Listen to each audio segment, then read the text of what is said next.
Termina lastimándose un brazo y todo, y al final, bueno, lo rescatan. Pero hay una cosa que le dice su papá, ¿no? En ese momento a Bruno Díaz, y es: ¿para qué nos caemos? Para así aprender luego a levantarnos, ¿no? Pasa la película, tú sabes, sus papás mueren asesinados, primero quiere vengarse, luego se convierte en un vigilante, ¿no? Hasta que termina siendo el héroe, ¿no? Termina siendo, convirtiéndose en Batman. Pero hay una escena más adelante en la película, cuando ya es grande y está enfrentándose a su enemigo en la mansión, y su enemigo lo vence en ese momento, y la mansión de los Wayne empieza a quemarse, y mientras van hacia la Baticueva está Alfred, está Bruno Díaz, y lo que dice es: lo arruiné todo, ¿no? Fracasé, no pude vencerlo, no salvé a Ciudad Gótica. Y lo que le dice Alfred es recordar las palabras de su papá: ¿para qué nos caemos? Para aprender a levantarnos otra vez. ¿Por qué te cuento esta historia? Porque en ese momento, ante el fracaso, ante la confusión, ante la pérdida, ¿qué necesitaba recordar Bruno? Necesitaba recordar que hay esperanza aún a pesar de los fracasos. Necesitaba recordar algo que su padre le había dicho. Y algo que el autor de Crónicas está haciendo en un contexto muy diferente, pero algo que está haciendo el autor de Crónicas a esta comunidad de judíos después del exilio, se han asentado ya en Jerusalén, han pasado los años, no están viendo las promesas de Dios cumplirse, por lo menos como ellos lo esperaban. Las expectativas que tenían, pues en cierta manera se están desmoronando, hay confusión. ¿Qué necesitaban? Recordar que hay esperanza, recordar que Dios todavía seguía en marcha, seguía en pie su plan de rescatar al mundo a través de sus promesas, de rescatar al mundo a través de lo que Él había anunciado a través de los profetas. Y eso particularmente incluía a David y a Jerusalén. Y lo que hace el cronista justo en este capítulo 11 y 12 es recordarles que a pesar de que han fracasado, de que han caído, de que la línea de David está vulnerable, Dios sigue siendo fiel. Entonces hoy vamos a ver dos capítulos interesantes donde el cronista repasa una vez más estas historias. La historia de la coronación de David como rey sobre todo Jerusalén. Ahora, recuerda que el propósito del autor de Crónicas es no solamente volver a contar estas historias, sino que su interés es dar su perspectiva, ¿no? Dar un comentario al respecto de todas estas historias a fin de brindar esperanza a la nación de Israel tras el exilio. Entonces, podrías decir que Crónicas es el primer comentario bíblico de alguna manera, si lo quieres poner de esa manera. Eso es lo que hace, comentar todas estas historias del Antiguo Testamento desde una perspectiva fresca, avivando la esperanza de Israel en el Mesías. Porque si recuerdas, la semana pasada vimos cómo después de 9 capítulos de genealogías, por fin llegamos a un capítulo de narrativa. Pero es un capítulo muy fuerte porque es justo la muerte de Saúl, la caída de Saúl, la pérdida de una batalla importante, y que a partir de esa pérdida de esa batalla, los filisteos ganaron mucho territorio. Fue una muerte trágica, fue una derrota humillante, pero detrás de todo eso, ¿te acuerdas el último versículo del capítulo número 10? Mira lo que dice ahí, en el capítulo 10, verso número 14, dice: y no consultó a Jehová, es decir, Saúl, y por esta causa lo mató, y traspasó el reino a David, hijo de Isaí. Saúl murió por su rebelión, y un ejemplo de su rebelión fue el llegar al extremo de consultar con una bruja en Endor. Y por eso el Señor decidió retirar a Saúl y traspasar el reino a David. Entonces, a pesar de que termina de una forma muy trágica, la muerte del rey y ahora la invasión de los filisteos, hay una nota de esperanza. Dios no ha terminado. Dios decidió trasladar el reino a David, hijo de Isaí. Así que digamos que este capítulo 10, que es un capítulo de transición, muestra que Dios es soberano. No fueron los filisteos los que vencieron a Israel. Fue Dios quien entregó a Saúl y su ejército en manos de los filisteos por su rebelión constante, por su desobediencia. Y ahora este mismo Dios es el que ha decidido entregarle el reino a David. Y había buenas razones de por qué entregarle el reino a David. Entonces, quiero recordar algo muy importante, porque prácticamente todos los capítulos a partir del 11, casi al final, todo está enfocado en David. Todo está enfocado en el reinado de David, y hay algo muy importante que tenemos que entender. Cuando venimos de leer primero y segundo de Samuel, que cuenta precisamente la historia de Saúl, la historia de David y parte de la historia de Salomón, y luego venimos a Crónicas, sentimos que el autor de Crónicas está como repitiendo las mismas historias. Nos da esta sensación de que simplemente estamos leyendo lo mismo. Entonces, ¿qué hacemos? Cerramos Crónicas porque pensamos, es una repetición de lo que ya leí. No hay necesidad de saberlo, de leerlo y saberlo una vez más. Ya lo leí hace tiempo. Pero eso es una lectura superficial. Pensaríamos que simplemente está contando las mismas historias. Diríamos el día de hoy está haciendo copy-paste. Pero como hemos aprendido en Crónicas, el autor de Crónicas no está haciendo eso. Está seleccionando algunas historias importantes y está dándole una perspectiva diferente. De hecho, si comparas Samuel con Crónicas, te vas a dar cuenta de dos cosas. Hay muchas historias que el autor de Crónicas ha dejado fuera. Y hay algunas historias nuevas que no aparecen en Samuel, sino aparecen en Crónicas. Diríamos que es material nuevo. ¿Cuál es el objetivo de omitir ciertas historias y de añadir nuevas historias acerca de David? Bueno, ¿cuáles son primero las historias que el cronista omite?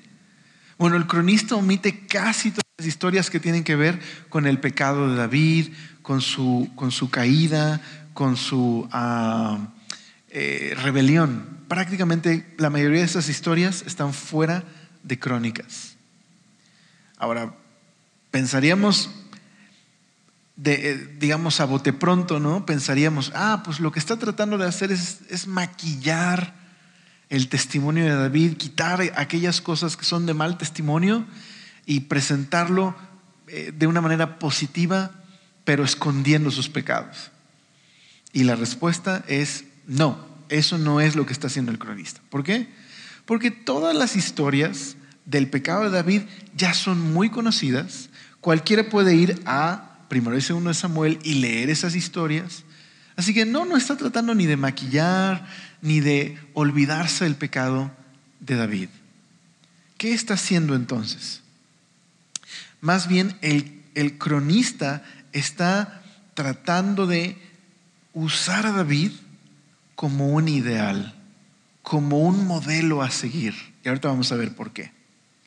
Entonces aquí es donde entran las historias nuevas, las historias que se omiten en Samuel pero sí aparecen en Crónicas. Y muchas de esas historias tienen que ver con David organizando la construcción del templo, David organizando a los sacerdotes y a los cantores, muchas historias que no aparecen en Samuel. ¿Cuál es el propósito entonces del cronista? ¿Qué está tratando de hacer? Ok.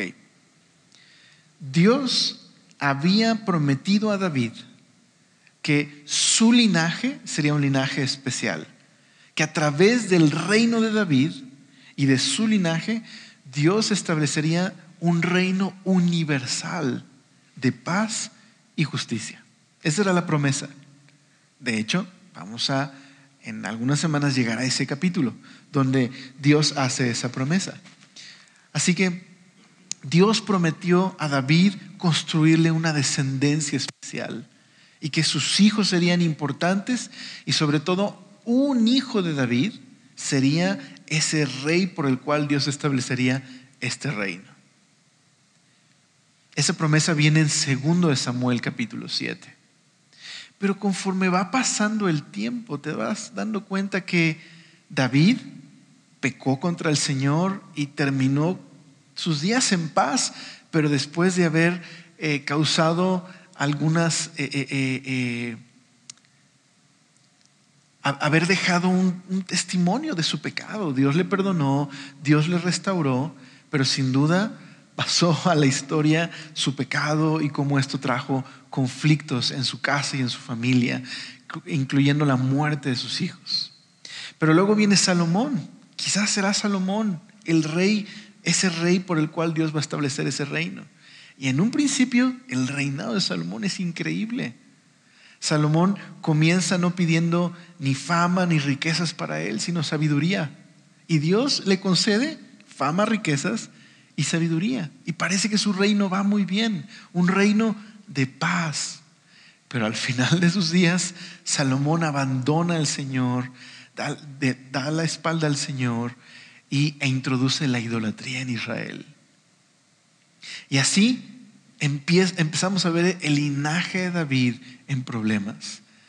El reino se parte en dos y la mayoría de los descendientes de David, de los hijos de David, son nefastos y hunden cada vez más y más a el pueblo en el pecado. De los 20 reyes de Judá, del reino del sur, después de que se fragmentó, el reino que fue gobernado por el linaje de David, solo 8 reyes fueron más o menos, pero la mayoría de ellos empujaron al pueblo al pecado. Entonces, ¿qué pasó con ese linaje especial y esa promesa? Bueno, lo que hace el cronista todos estos años después, ¿ok? Estamos hablando de muchos años después. Ya no vive David, ya no vive Salomón, ya no vive ninguno de los reyes que gobernó en Judá. Estamos hablando de unas entre 4 a 6 generaciones después de que regresaron del exilio en Babilonia. ¿Por qué volver a contar todas estas historias de David? Aquí está el plan.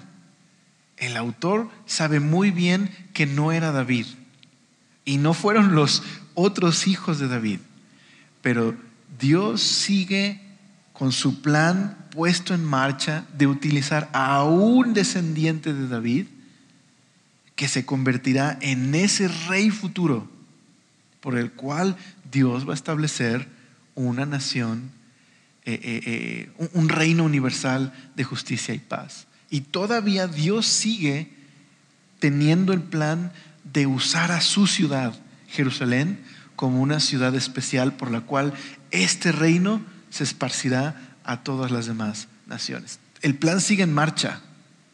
Entonces, lo que está haciendo el cronista, está hablando a una comunidad judía posexílica en sufrimiento, en confusión, preguntándose si Dios se acuerda de ellos, preguntándose qué va a pasar. No hay ningún gobernante en el trono de David. De hecho, estamos bajo los persas y las cosas no son fáciles para nosotros y es difícil obedecer al Señor en esta situación. El cronista está tratando de decirles: hey, hay esperanza, acuérdense, han caído, sí, han fracasado definitivamente, pero Dios es fiel, el plan sigue en marcha. Y eso es precisamente lo que va a hacer el cronista hoy al recordar a David y su reino, para proyectar una figura futura, una figura en la que Dios levantará un nuevo David. Ese fue el tema de los profetas.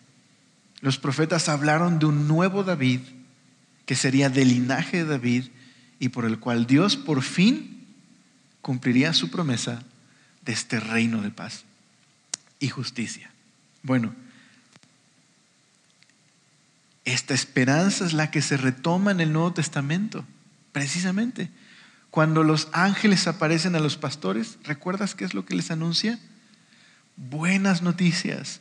Nos ha nacido un Salvador en la ciudad de David. Vayan a verlo. Van a encontrar al niño envuelto en pañales. Es justo la promesa que retoma el Nuevo Testamento, que Jesús es ese hijo de David. Pero vamos a tratar el día de hoy de meditar en esta porción y ver qué lecciones el Señor nos quiere dar a partir de estos 2 capítulos, centrados en el reinado de David en Jerusalén. ¿Te parece? ¿Oramos? Señor, gracias por este tiempo que nos regalas para meditar en tu palabra, para profundizar. Y Señor, permítenos ser confrontados por ella, ser transformados por ella, por medio de tu Espíritu. Y ayúdanos, Señor, a entender tu palabra. Te lo pedimos, por favor, en tu nombre. Amén. Acompáñame ahí a 1 de Crónicas, capítulo 11. 1 de Crónicas, capítulo 11. Hoy veremos el capítulo 11 y 12 y podríamos dividirlo en 3 partes. Número 1, David es reconocido como rey en Hebrón. Número 2, David captura Jerusalén. Y número 3, la lista de los valientes de David. Es lo que veremos el día de hoy. Pero el enfoque está en el reinado de David en Jerusalén, cuando él es coronado como rey sobre todo Israel. Entonces, el verso 1 al 3 del capítulo 11 vemos a David convirtiéndose por fin en rey sobre Israel.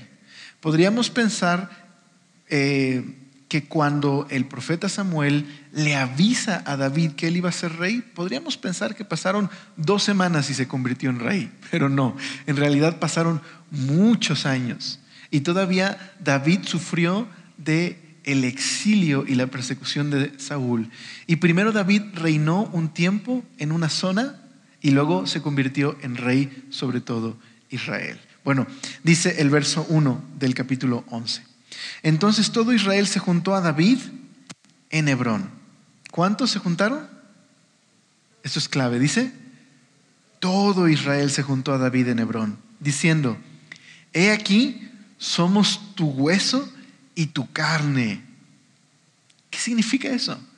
Podría significar, somos tu familia, es decir, somos de Israel, todos nosotros como tú. O podría significar también, estamos contigo y te reconocemos como rey. De hecho, podría ser que las dos sean correctas. He aquí, nosotros somos tu hueso y tu carne. Y dice el verso 2. Presta atención a estas palabras que son, digamos que, el verso clave de estos dos capítulos. Dice, también antes de ahora, mientras Saúl reinaba, tú eras quien sacaba a la guerra a Israel y lo volvía a traer. También Jehová tu Dios te ha dicho, tú apacentarás a mi pueblo Israel, y tú serás príncipe sobre Israel mi pueblo. Y vinieron todos los ancianos de Israel al rey en Hebrón, y David hizo con ellos pacto delante de Jehová, y ungieron a David por rey sobre Israel, conforme a la palabra de Jehová por medio de Samuel. Entonces, en estos 3 versículos vemos cómo todo Israel reconoce, tú eres el rey. Pero hay un detalle muy importante que el cronista está recuerda a su audiencia, esta comunidad de judíos viviendo después del exilio, sin un gobernante en el trono de David, ¿ok? ¿Qué es lo que en esta escena, muchísimos años antes del exilio, qué están reconociendo todo Israel? Primero, se están uniendo, ¿ok? Estas tribus que estaban en conflicto, que había esta persecución contra él mientras Saúl era el rey, ahora se unen tras la muerte de Saúl y reconocen: tú, David, tú eres el rey verdadero. Tú eres quien Dios eligió. Esto no es simplemente nuestra preferencia, no es nuestra decisión. Fue Dios quien te eligió. Fue Dios quien decidió que tú te convirtieras en rey sobre Israel. Es más, esto fue lo que el profeta Samuel anunció cuando te ungió. Y queremos hoy reconocer esto. Delante del Señor, tú eres el rey. Entonces, ¿qué hace David? David hace un pacto delante del pueblo. Este pacto probablemente es a lo que se refiere Deuteronomio cuando habla de algunas instrucciones de los reyes. En Deuteronomio Moisés había dicho: cuando Dios ponga un rey sobre ti, hay ciertas cosas muy importantes que este rey tiene que cumplir, que lo va a hacer muy diferente a cualquier otro gobernante y otro rey de cualquier otra nación. Número 1, este rey tiene que ser de Israel, tiene que ser un israelita. Número 2, este rey tiene que leer todos los días de su vida el libro de la ley. Todos los días de su vida necesita recordar que él va a dar cuentas a Dios. Que él no es como los demás reyes en la cosmovisión pagana, no es un Dios. Él es simplemente un hombre puesto por el Señor para gobernar el Señor a su pueblo por medio de él. Es un instrumento nada más. Y tiene que recordar que dará cuentas al Señor. Tiene que leer la ley. Y así había instrucciones. No tendrá muchas mujeres y no acumulará caballos. Es decir, no va a poner su confianza en sus posesiones, ni en su ejército, ni en su armamento. Va a confiar en el Señor. Y probablemente lo que está haciendo David es eso. Está siendo coronado conforme a la costumbre que Deuteronomio había dejado, haciendo un compromiso de ser leal al Señor y ser leal al pueblo. Eso es lo que David está haciendo. Pero te das cuenta, David fue confirmado como rey, digamos, de 3 maneras. Número 1, el pueblo estaba de acuerdo: tú eres el rey que Dios eligió. Número 2, la palabra del Señor. Esto es lo que el profeta Samuel había dicho. Dios había dicho que David era el rey. Y número 3, todas las victorias de David, el Señor había demostrado que estaba con él y que él era la persona que él había elegido para que fuera el rey.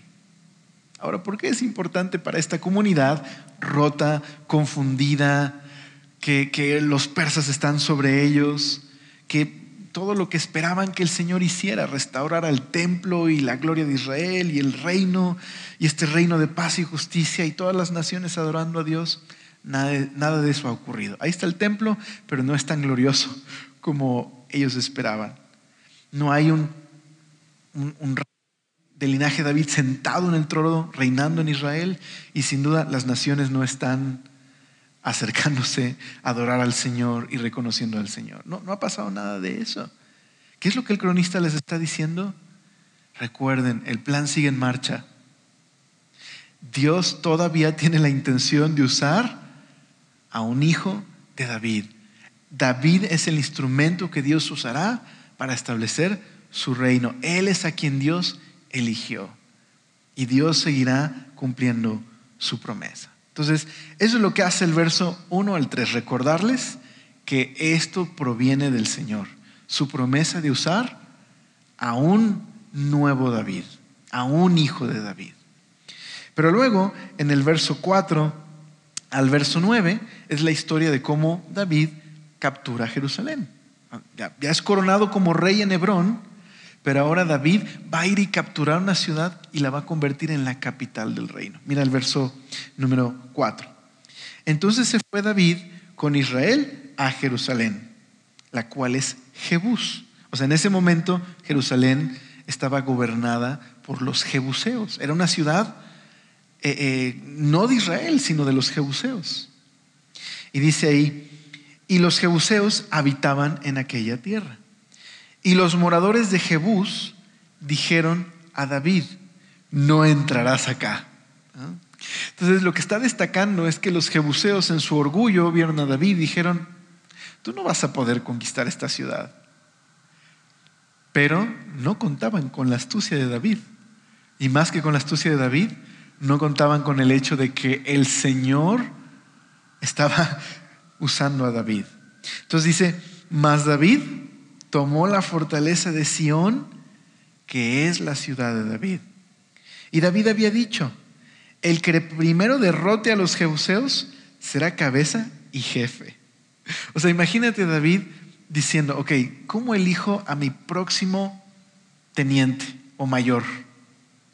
Entonces le dice a sus valientes, el primero que me tome esa ciudad se convierte en mi general. Y dice ahí, entonces Joab, hijo de Sarvia, subió el primero y fue hecho jefe.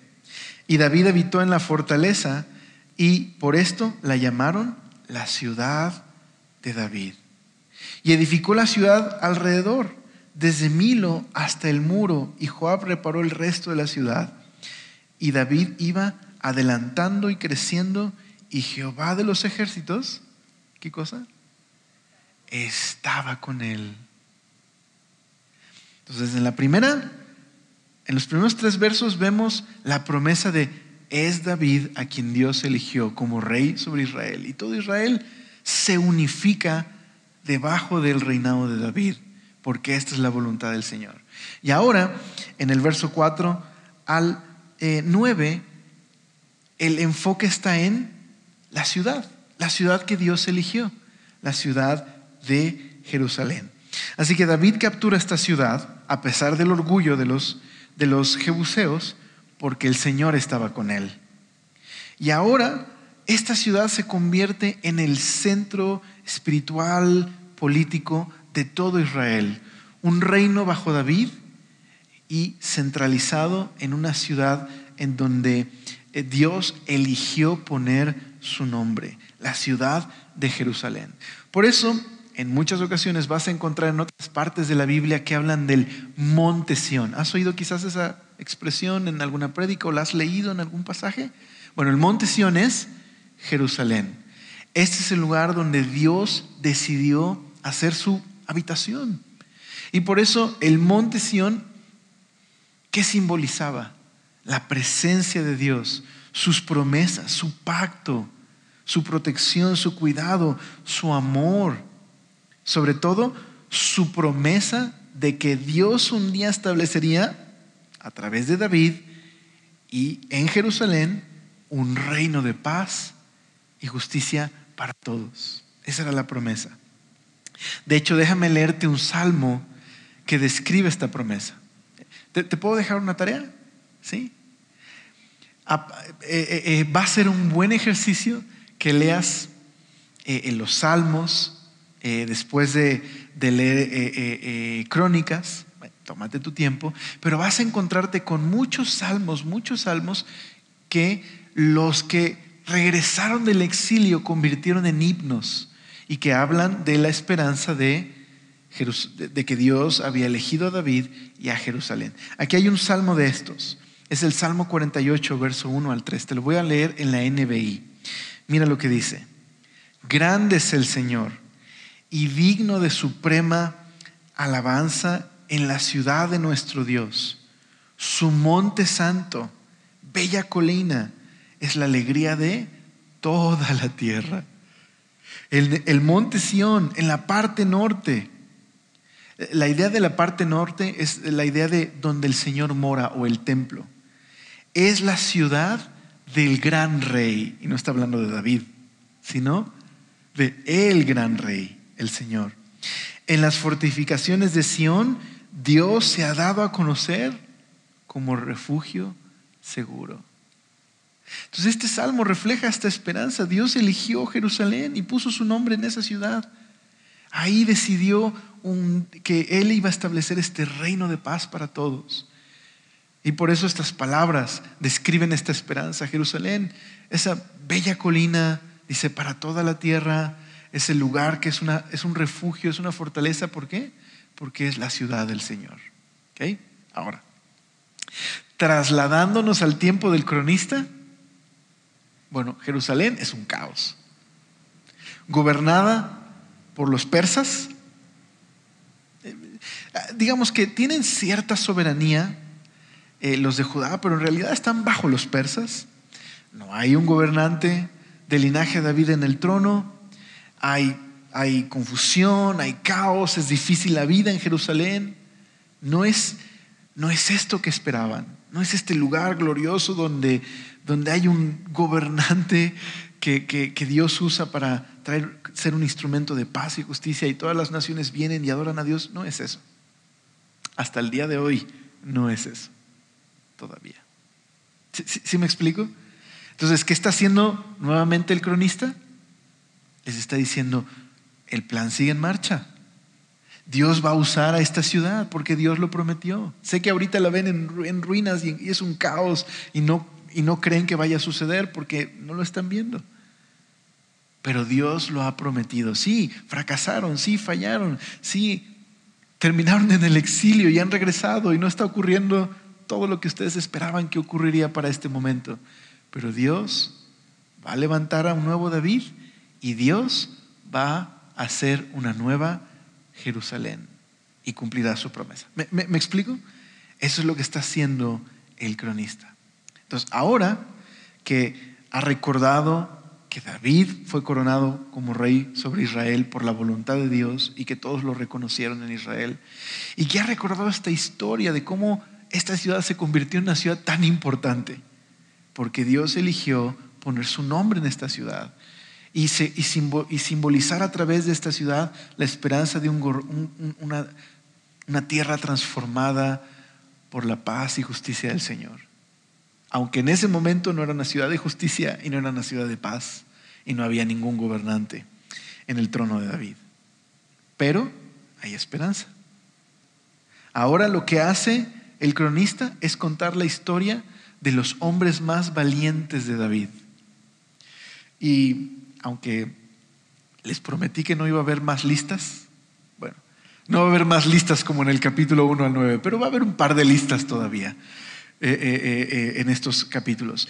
Y créeme que estas historias son muy épicas e inspiradoras y dignas de convertirse en algún largometraje, de verdad. Mira lo que dice el verso número 10. Estos son los principales de los valientes que David tuvo. Entonces, podríamos bosquejar del verso 10 y todo el capítulo 12, porque es una gran lista, podríamos bosquejarlo de esta manera. Así es como lo divide el cronista. Primero es la lista de los que fueron los más importantes de David. Luego es una lista de aquellos que fueron valientes en su ejército. Y luego hay una tercera lista de todos los hombres que se unieron a David mientras él todavía no había sido coronado como rey y fue perseguido por Saúl. Entonces, tres cosas: los más valientes de David, los que fueron también hombres destacados, valientes entre su ejército, y cómo poco a poco David, de ser un pequeño ejército de 30 hombres, pasó a ser un ejército enorme y todo Israel reconociendo a David como rey. Y todo esto comenzó a suceder incluso antes de que David reinara. De hecho, nada más para recordarlo, mira el verso 2, otra vez del 11, mira lo que dice. También antes de ahora, mientras Saúl reinaba, tú eras quien sacaba a la guerra a Israel. ¿Okay? Esta idea de que David era quien verdaderamente guiaba a Israel, aunque Saúl todavía era el rey, es muy importante. ¿Okay? Y por eso la última lista de valientes es la lista de los que se fueron uniendo a David. Incluso algunos que eran de la tribu de Saúl, la de Benjamín, se unieron a David, aun cuando David todavía era perseguido, todavía estaba en el exilio. ¿Okay? Entonces mira el verso 10, ahora sí, del capítulo 11. Dice: estos son los principales de los valientes que David tuvo y los que le ayudaron en su reino y con todo Israel para hacerle rey sobre Israel conforme a la palabra de Jehová. Qué interesante. ¿Qué está diciendo aquí? Que Dios eligió a David como rey, pero también Dios le envió ayuda a David para que llegara a ser rey. ¿Notaste eso? Lo voy a leer de nuevo.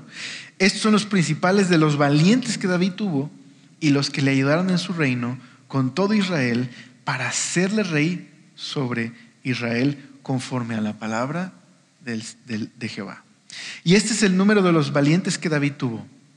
Dice, chécate estas historias. Jasobeam, hijo de Acmoní, caudillo de los 30, el cual blandió su lanza una vez contra 300 a los cuales mató.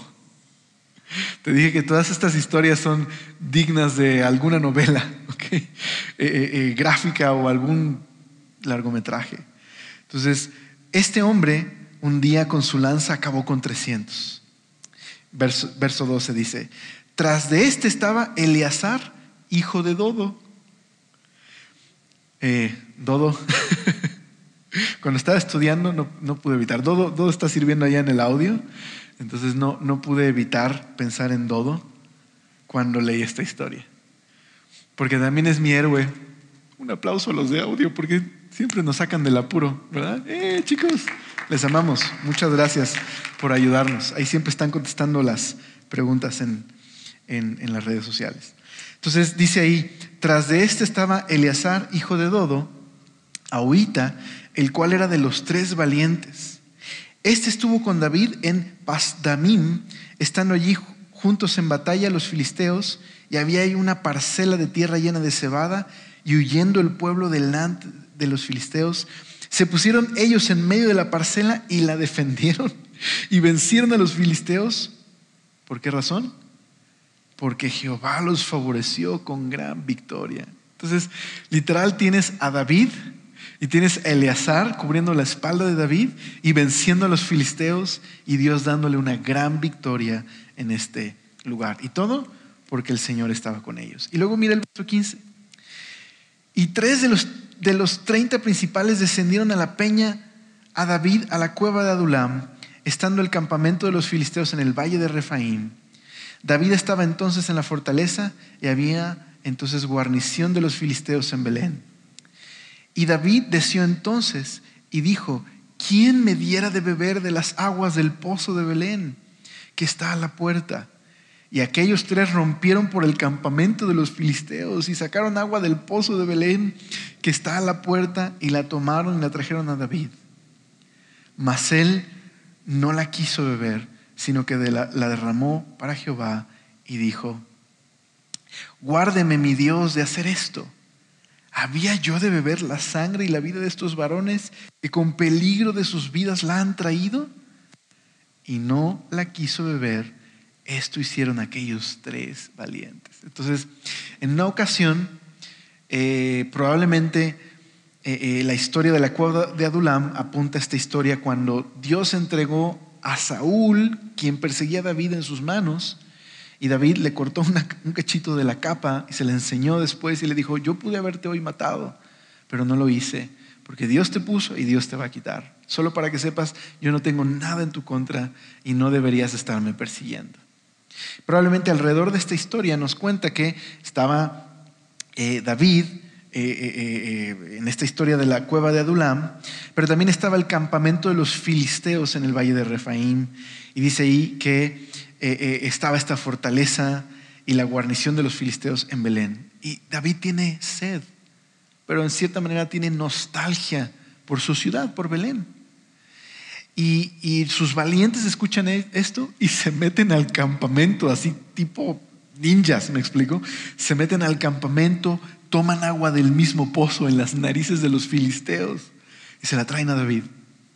Y David lo que hace es derramarla como ofrenda a Dios. Lo que dice es, no, líbrame Dios de haber arriesgado la vida de ustedes y de beber esto para mi placer. No. Yo no estoy dispuesto a beber esta agua que representa el sacrificio de sus vidas. Entonces, dime si no te dan ganas de seguir a David. Me recuerda esta escena, solo es una película, pero me recuerda mucho esta escena de El Hobbit, ¿no? Cuando están en este monte y están los enanos y Bilbo, y cuentan la historia de cómo uno de los reyes de los enanos, ¿no? Thorin, el escudo de roble, se convierte en Thorin, escudo de roble. Cuando se enfrenta al orco blanco, ¿no? y lo derrota con tan solo su escudo de roble y su espada, ¿no? Y dice uno de los soldados, en ese momento lo vi y dije, él es mi rey, a él voy a seguir. Es una escena muy épica, todos se ponen de pie y deciden seguir a Thorin, escudo de roble. Entonces parece una escena así, ¿verdad? ¿Quién no quiere seguir a un rey así? ¿Quién no quiere seguir a un hombre que protege, cuida de los suyos? ¿Te das cuenta? Que esta escena está mostrándonos por qué la gente se le pegó a David. Porque fueron leales a David, porque se pusieron bajo el cuidado de David aún en el exilio. Este es el hombre que Dios había llamado para llevar a cabo su plan. Y así, podríamos seguir leyendo y leeríamos todas estas historias. Mira, por ejemplo, el verso número 20 dice: y Abisaí, hermano de Joab, era jefe de los 30, el cual blandió su lanza contra 300 y los mató y ganó renombre con los 3. Fue el más ilustre de los 30 y fue el jefe de ellos, pero no igualó a los 3 primeros. Benaía, hijo de Joiada, hijo de un varón valiente de Cabseel, de grandes hechos, él venció a 2 leones de Moab. También descendió y mató a un león en medio de un foso en tiempo de nieve. O sea, yo no puedo ver la tele si hay un zancudo, ¿me explico? Estoy así como, no quiero que me pique. No, es un zancudo. Y este hombre va y mata a 2 leones, ¿ok? Bueno, todos estos son los valientes de David.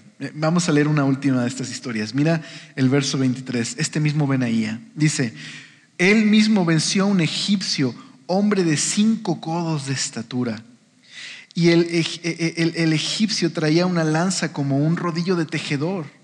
Mas él descendió con un báculo y le arrebató al egipcio la lanza de la mano y lo mató con su misma lanza. Entonces, bueno, todos estos son los valientes de David. ¿Te acuerdas? La primera lista es los más valientes de los valientes, ¿ok? La segunda lista, no la vamos a leer, la puedes leer en casa, pero solo se mencionan nombres de personas muy importantes en el ejército de David. Y esta lista se extiende al capítulo 12. Toda esta lista se extiende hasta este capítulo. Y luego en el capítulo 12, la última lista es la lista de aquellos que se aliaron con David mientras David estaba bajo persecución. Yo solo quiero destacar una historia muy importante de esta lista, esta tercera lista de los que se alían mientras él está en el exilio. Entonces dice el verso número 16 del capítulo 12, dice: asimismo, algunos de los hijos de Benjamín y de Judá vinieron a David al lugar fuerte. Y David salió a ellos y les habló diciendo: si habéis venido a mí para paz y para ayudarme, mi corazón será unido con vosotros. Mas si es para entregarme a mis enemigos, sin haber iniquidad en mis manos, véalo el Dios de nuestros padres y lo demande. Esta escena es muy importante porque aquí hay unos de la familia de Saúl, su enemigo, quien lo persigue. Y se están pasando al bando de David. Y David básicamente sale a recibirles y les dice: si vienen a ponerse de mi lado, mi corazón se va a unir a ustedes. Si vienen a entregarme a mis enemigos, que el Señor les demande esto de mano de ustedes. Mira la respuesta en el verso 18 de uno de ellos. Mira el verso 18, chécate. Entonces el Espíritu vino sobre Amasai, jefe de los 30, y dijo: por ti, oh David, y contigo, oh hijo de Isaí, paz contigo y paz con tus ayudadores, pues también tu Dios te ayuda. Dice, y David lo recibió y lo puso entre los capitanes de la tropa. Entonces, es una manera de afirmarlo de lo que vimos en el capítulo 11. Tú eres David, el rey elegido. Tú eres quien Dios puso. Paz contigo, es la palabra shalom. Shalom contigo shalom contigo. ¿Por qué? Porque Dios usaría a David para traer shalom, para traer paz. Paz contigo. Entonces, mira cómo termina el capítulo 12. Termina con una fiesta, todo Israel uniéndose a David. De un ejército pequeño, ahora es un ejército casi, dice, como el ejército de Dios. Y dice el verso número 38 del capítulo 12. Todos estos hombres de guerra, dispuestos para guerrear, vinieron con corazón perfecto a Hebrón, la escena que vimos al principio, para poner a David por rey sobre todo Israel. Asimismo, todos los demás de Israel estaban de un mismo ánimo para poner a David por rey. Y estuvieron allí con David 3 días comiendo y bebiendo, porque sus hermanos habían preparado para ellos. También los que eran vecinos, hasta Isaacar y Zabulón y Neftalí, trajeron víveres en asnos, camellos, mulos y bueyes, provisión de harina, tortas de higo, pasas, vino y aceite, y bueyes y ovejas en abundancia, porque en Israel había gran alegría. De hecho, quiero decirte que en esta última lista, hasta de otras naciones se unieron a David. Ok, vamos a cerrar el día de hoy reflexionando en lo siguiente. ¿Qué es lo más importante de toda esta larga lista, de esta última sección desde el capítulo 11 al 12, en el que se describe a todos los valientes y a todo el ejército de David? ¿Qué podemos destacar? Bueno, un comentarista bíblico, John Seilemer, dice lo siguiente. Podemos destacar esto. Número 1, todos los que se unieron a David fue todo Israel. Todo Israel terminó unificado y lleno de alegría y de paz cuando todos decidieron reconocer a David como su rey. Al reconocer a David como su rey, tuvieron unidad, tuvieron alegría y tuvieron paz cuando reconocieron a quien Dios dispuso. Número 2, los que se unieron a David eran muchísimos, tal como el ejército de Dios, dice uno de los versos. Entonces, ¿qué significa ponerse bajo el reinado de David? Significa cuando este pueblo reconoce a David como el rey, lo que están haciendo es reconocer a Dios como su rey. Están reconociendo y están siendo parte de la familia y del ejército del rey. Eso es lo que sucede. Cuando reconocen al rey elegido, forman parte de la familia y del ejército del Dios de Israel. Número 3, hasta de sus enemigos se cambiaron de bando y reconocieron a David como el verdadero rey. Número 4, aparecen gentiles de otras naciones reconociendo a David como rey. Y por último, solo bajo David, el ungido, Israel se convirtió en un pueblo unido, un pueblo gobernado por Dios, y David se convirtió en un instrumento que trajo salvación, victoria y paz. El pueblo experimentó todo esto solo cuando reconoció a David. Ok, entonces, ¿qué significa esto? ¿Cómo podemos aplicar esto a nosotros? ¿Qué significa para nosotros todas estas historias? Bueno, primero, ¿qué significaba para los judíos que vivían en el exilio? ¿Qué es lo que el cronista está diciéndoles? Pues el propósito de estos capítulos a estos judíos viviendo en el post-exilio era, en medio de la confusión y en medio del dolor, en medio de expectativas sin cumplirse, era recordarles: el plan sigue en marcha. Un hijo de David reinará, lo hará desde Jerusalén, y Dios traerá su reino de paz y justicia. Mientras esto sucede, aunque las circunstancias sean adversas, recuerden que solamente tendrán paz cuando confían en mí, ¿no? Cuando confían en Dios y ponen sus ojos en su promesa. Eso es lo que Dios está comunicándose a esa generación. Tienen que confiar en mí. Aunque las circunstancias marchen, parece que marchan de una manera diferente. Hay oposición, haya dificultad, haya confusión. Tienen que confiar en el Señor y en que Él es fiel y en que Él es bueno. Y donde ellos fracasaron, Dios está dándoles una promesa. Y eso ocurriría solamente, como leímos aquí en Crónicas. ¿Te acuerdas de la lista de valientes? Cuando el ejército de David cooperó con David para su coronación, es que Dios usó a David como rey sobre Israel. ¿Te das cuenta de lo que les está diciendo? Yo voy a traer mi reino de paz y justicia. Yo voy a rescatarles, yo voy a redimirles. Pero ustedes tienen una parte que hacer. Tienen que confiar en mí, tienen que obedecerme, tienen que vivir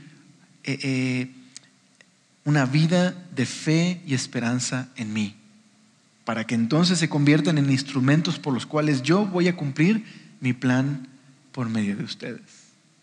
Entonces Dios está ahí cumpliendo su parte y su plan, pero les está invitando a dejar a un lado su confusión, a dejar el pecado, a confiar en Él y a obedecer.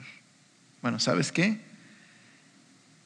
Este mensaje no solo es para ellos, este mensaje es para nosotros. Ese nuevo David no llegó en el tiempo del autor de Crónicas, pero chécate esto. Muchos años después, aparece un hombre diciendo: el reino de Dios está aquí, se ha acercado, arrepiéntanse y crean en el Evangelio. Ese hombre es Jesús, alguien que es mucho más que simplemente un hombre. Es Emmanuel, Dios con nosotros. Y Jesús tiene muchos paralelos con la historia de David. Por ejemplo, Jesús junta una pequeña banda de valientes, aunque no son tan valientes, los apóstoles. Y Jesús está pastoreando Israel, incluso cuando los líderes en el poder lo están persiguiendo. Y también Jesús trajo paz y esperanza para aquellos que confiaron en Él. ¿Estás de acuerdo que habría sido difícil seguir a David cuando todavía estaban en el exilio? Sin embargo, aquellos valientes que se unieron a David y que radicalmente pusieron su confianza en la obra de Dios, Dios honró eso y les trajo paz. Ahora, en la historia de Jesús, Jesús resucita y su familia se convierte en una enorme familia que ya no solo incluye judíos, sino de todas las naciones. Y ahí es donde tú y yo nos encontramos en esta historia. Así como esta generación tenía que confiar en Dios, o sea, la generación del cronista tenía que confiar en Dios, mirar a su alrededor y no poner sus ojos en lo que sucedía, sino más bien mirar al Señor en medio déjame decirlo de nuevo, creo que no lo dije muy bien. En lugar de mirar a su alrededor, es lo que quise decir, en lugar de mirar a su alrededor y tener desesperanza y confusión, más bien tienen que mirar al Señor y ponerse a trabajar, a servir al Señor, a amar al Señor, esperando a aquel David que llegaría a reinar. Bueno, también nosotros, el día de hoy, Jesús ya inauguró su reino, pero aguardamos el día en que Él regrese y establezca un reino de paz y justicia. Podríamos mirar alrededor y pensar: no están cumpliéndose las cosas que Dios había prometido. Todavía vemos mucha confusión en el mundo, mucho quebranto, mucho dolor, no solo en el mundo, sino en nuestras propias vidas. Vemos un mundo en pecado, un mundo que es gobernado por la rebelión y la corrupción. ¿Qué nos toca hacer a nosotros? En lugar de mirar alrededor, poner nuestros ojos en el Señor y confiar en Él. así como los valientes de David tuvieron que tomar una decisión radical de unirse a David, aún en el tiempo en el que David era perseguido. Y eso tuvo un cierto costo, seguir a David en ese tiempo. Sin embargo, el Señor les trajo paz. Y el Señor los usó para ayudar a David a establecer su reino. Bueno, tú y yo también hemos sido llamados a un compromiso radical. No estamos ayudando a que Jesús sea el rey, pero estamos siendo partícipes de la expansión de su reino en el mundo. Sin duda hay un costo en seguir a Jesús, pero vale la pena, porque solo encontraremos paz, esperanza y redención cuando nos rendimos a Jesús. Ahora, sin duda alguna, tú y yo no vamos a matar leones, no vamos a tomar una lanza y acabar con 300 hombres. Y Dios no nos ha llamado a hacer ese tipo de cosas como tocó en su tiempo a David. Pero tú y yo también hemos sido llamados a ser valientes. Tú y yo hemos sido llamados a amar a nuestra familia con el amor de Cristo, a dar testimonio en nuestro trabajo, a ser honestos y leales en el trabajo como una manera de demostrar el reino de Dios en nuestras vidas. Hemos sido llamados a vivir en santidad y en pureza. Esa es la batalla que nos toca. Como dijo Martin Luther King, todos podemos ser grandes, porque cualquiera puede servir a los demás. No tienes que tener un título universitario para servir, ni expresarte con una gramática perfecta. No tienes que conocer a Platón y a Aristóteles, ni a la teoría de la relatividad de Einstein. No, tampoco hace falta que conozcas la segunda hipótesis de la termodinámica. Para servir o ser un valiente de Jesús, solo necesitas un corazón lleno de gracia y un alma movida por el amor. Así que Dios nos ha llamado a ser los valientes de David, o mejor dicho, los locos por Jesús. Este libro fue uno de los libros que leí hace un par de años cuando recién conocí al Señor. Tiene un título interesante, ¿no? Locos por Jesús, pero en realidad es una reedición de las historias que cuenta La Voz de los Mártires, historias de aquellos que han sufrido en alguna parte del mundo por seguir a Jesús, han dado testimonio de su fe y han sufrido desde ser perseguidos o convertirse en mártires. Y quiero contarte la historia, no viene en este libro esta historia, pero es la historia de alguien que fue un valiente de Jesús. Su nombre es Anita Aguirre. Anita Aguirre recibió a Cristo hace ya varios años atrás.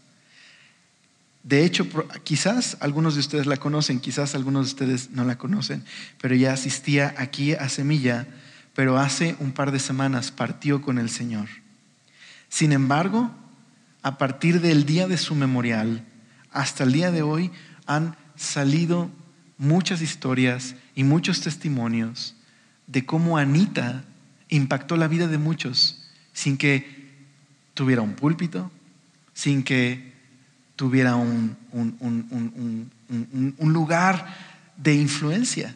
Su vida de amor y servicio al Señor ha impactado a muchos. Nos platicaba su hijo como una persona que está el día de hoy en Semilla cuenta cómo le impactó el hecho de que Anita simplemente lo saludara y le diera un abrazo y le diera la bienvenida, y eso impactó su vida. Y historias así, gente empezó a subir y a contar historias de Anita oraba por mí, Anita me animaba a seguir al Señor, Anita me animó a discipularme. No tienes idea de la cantidad de gente que conocía a Anita. Y simplemente Anita vivió una vida de sencilla, de amar a sus hijos, de trabajar, de amar a su esposo, de seguir a Jesús. Y el día de hoy está en su presencia, aguardando el día que Jesús venga y traiga su reino. Dios quiere que tú y yo podamos, de la manera que Dios nos lo permita, ser esos valientes de Jesús que ponen su esperanza en Él que viven vidas para Él. Déjame terminar leyéndote lo que este libro traía una oración. Aquí ponías tu nombre y me acordé mucho de aquella vez que leímos esta hojita. Quiero leértela, me parece muy linda y creo que es una buena manera de cerrar el día de hoy. Es una oración después de haber leído todas estas historias. Dice: a partir de hoy haré que mi vida cuente. Ahora te imaginarás que eso será poner un orfanato o no, aunque eso sería una buena manera, ¿verdad?, de servir al Señor. Pero dice así: haré que mi vida cuente. Jesús, te doy las gracias porque sufriste y moriste por mí en la cruz para pagar por mis pecados. Padre, te doy las gracias por haber resucitado a Jesús de entre los muertos para que sea mi Señor y Salvador viviente. Espíritu Santo, te doy las gracias porque me ayudarás a hacer lo correcto para cambiar el mundo que me rodea. Señor, hoy deseo hacerte una promesa. No me avergonzaré de tu nombre ni de tu evangelio. Haré todo lo que está a mi alcance a favor de los que son perseguidos y oraré por ellos. Miraré a mis enemigos fijamente a los ojos y los amaré con tu amor. Oraré por ellos y los amaré sin importar las consecuencias. Seguiré tu voz donde quiera que me dirijas, sin temor, porque sé que tú estarás conmigo. Si tropiezo, si caigo, si niego tu nombre, si me siento culpable por no haber orado o porque olvidé hacer algo que me hayas pedido hacer, no me rendiré. No me revolcaré en la culpa. Iré ante ti, confesaré mi pecado y haré lo que me has llamado a hacer, porque por esto fue que moriste por mí. Me pararé firme a tu lado, junto a mis hermanos y hermanas alrededor del mundo, porque no importa lo que suceda, no importa lo que me enfrente, como se perfile el futuro, obtendremos la victoria, heredaremos la vida eterna y el cielo junto a ti. No podría hacer otra cosa porque soy un loco por Jesús. ¿Qué onda?